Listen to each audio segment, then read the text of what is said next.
friends, it's Paula Tisch, your favorite Huntsville realtor, and it's time for your History Nugget. Today we're going to talk about trolley cars.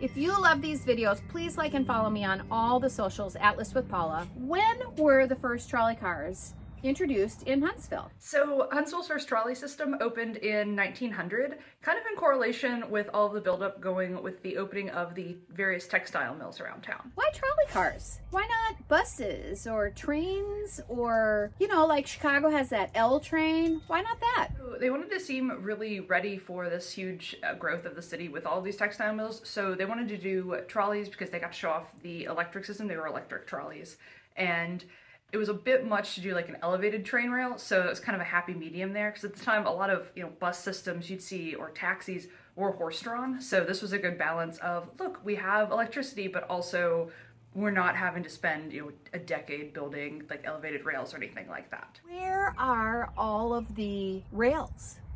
How come we can't see the rails when we're driving around downtown Huntsville? So even though we don't have the electric streetcars anymore, the rails are still there under the streets in a lot of cases. There have been a few times that during repaving programs recently, they've actually dug up parts of the rails, and in some cases they just leave them. They'll just pave back over them because it's too expensive to rip the whole thing back up. So technically you may be walking or driving over them and not even realize it.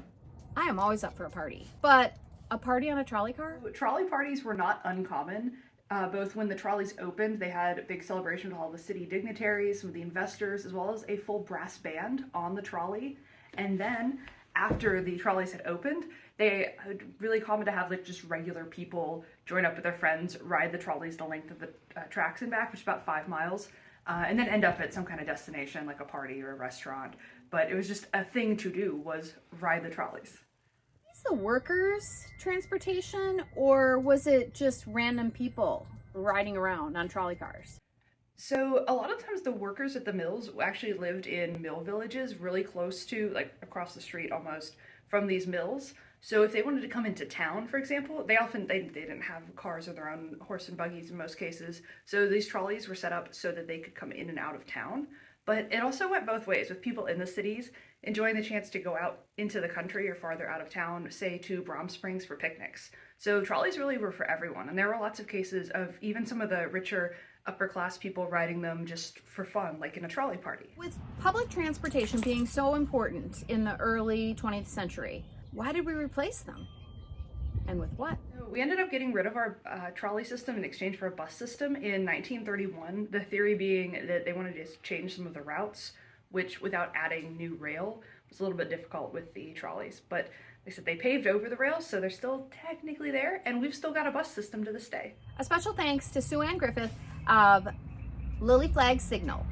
So if you want to learn more about the Huntsville streetcar system, you can actually check out episode 9 of Flagg Signal podcast. It's called Ding Ding Ding Went the Streetcar, and you can find it wherever you get your podcasts. Thanks for having me on. Get her podcast anywhere you listen to podcasts. Personally, I listen to mine on Overcast, but you can do Apple Podcasts. I think there's one called Bean. I mean, there's tons of ways to listen to podcasts. Just search for Flagg Signal, and there you can learn all about Huntsville history.